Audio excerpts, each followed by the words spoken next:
Israeli কোম্পানিগুলো একটা চক্র খেলছে। পানি তারা 7 টাকা দিয়ে বিক্রি করে, কিন্তু প্রাইস দিয়ে রাখছে 20 টাকা, যাতে করে দোকানদাররা ওদের পানিটাই বেশি বেশি কিনে। এটা কৌশল খেলছে এবং দেশীয় পানিগুলো দোকানদাররা রাখে না। এই ধরনের ষড়যন্ত্রমূলক ব্যবসায়ী পলিসি আমরা করতে দেবো না ইসরায়েলি কোম্পানিগুলোকে। দোকানগুলো আছে, সুপার শপ আছে, এগুলো ইসরায়েলি পানির কোম্পানিগুলো সিন্ডিকেট করে চুক্তিবদ্ধ করে দেশীয় পানি বেচতে দেয় না। নিয়ম করতে হবে, আইন করতে হবে। প্রত্যেক হোটেল, দোকান, সুপার শপে অন্তত 2টা দেশীয় ব্র্যান্ডের পানি রাখতেই হবে। আমরা ভোক্তা অধিকারকে বলেছি কেন, এটা একটা অদ্ভুত সংগঠন যারা সফল না, কিন্তু মানুষ অনেক প্রশংসা করে, বাহবা দেয়। আমরা 70 টাকা কেজি যখন আলু কিনছি, ওইটাও ভোক্তা অধিকারের ব্যর্থতা। আবার যখন কৃষক 10 টাকা কেজি আলু বিক্রি করতেছে, 13 টাকা কেজি আলু বিক্রি করতেছে, ওইটাও ভোক্তা অধিকারের ব্যর্থতা। কারণ কৃষক সঠিক দাম পাচ্ছে না, 2 জায়গাতেই ব্যর্থ হয়েছে।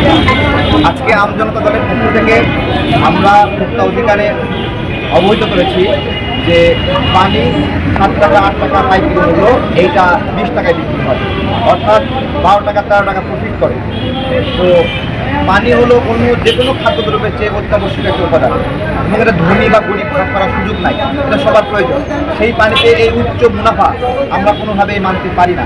আমরা ভোক্তা অধিকারকে বলেছি, আপনারা ডিমের দাম 1 টাকা 2 টাকা বৃদ্ধি করলে যেভাবে জরিমানা করেন, পানির দাম এরকমভাবে বাড়ালো যে আপনারা কোনো ব্যবস্থা নেননি কেন? আমরা তাদেরকে এই বিষয়টি জানতে চেয়েছি যে আপনারা কী করবেন। আমরা 3 দিনের সময় দিয়েছি, 3য় রমজানে আমরা আসবো আবার।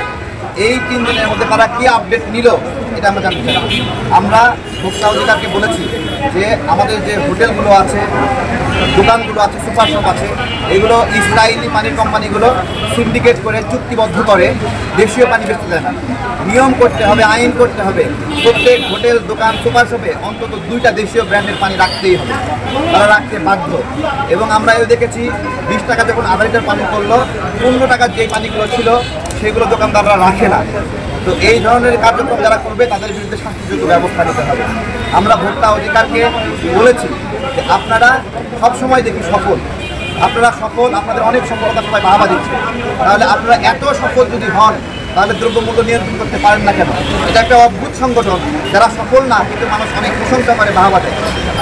আমরা 70 টাকা কেজি যখন আলু কিনছি, ওইটাও ভোক্তা অধিকারের ব্যর্থতা। আবার যখন কৃষক 10 টাকা কেজি আলু বিক্রি করতেছে, 13 টাকা কেজি আলু বিক্রি করতেছে, ওইটাও ভোক্তা অধিকারের ব্যর্থতা। কারণ কৃষক সঠিক দাম পাচ্ছে না, 2 জায়গাতেই ব্যর্থ হয়েছে, অথচ তারা অনেক প্রশংসিত হয়। এইগুলো সমাধান করার আমরা আহ্বান জানিয়েছি। আজকে 3 রমজানে আবার এখানে দেখা হবে, আবার দেখা হবে। আমরা দেখতে চাই এই 3 রমজানের মধ্যে তারা কী ব্যবস্থা নিল, এটা আমরা দেখতে চাই।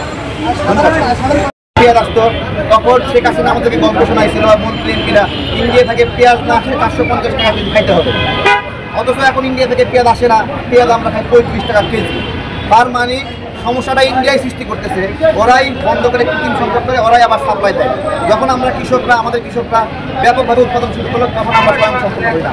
আলু আনতে হচ্ছে না, আলু আমরা 17 টাকা কেজি খাচ্ছি, 20 টাকা কেজি খাচ্ছি। এইটাই দেশীয় পণ্য, দেশীয় উৎপাদন, এগুলো গুরুত্ব দিতে হবে। এই ইসরায়েলি কোম্পানিগুলো একটা চক্র খেলছে।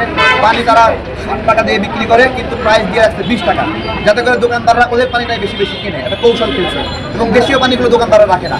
এই ধরনের ষড়যন্ত্রমূলক ব্যবসায়ী পলিসি আমরা করতে দেবো না ইসরায়েলি কোম্পানিগুলোকে। আমরা ভোক্তা অধিকারকে বলেছি 3 দিনের মধ্যে আপনারা ব্যবস্থা নেবেন। আমরা 3 দিন পরে আবার এখানে দেখা হচ্ছে।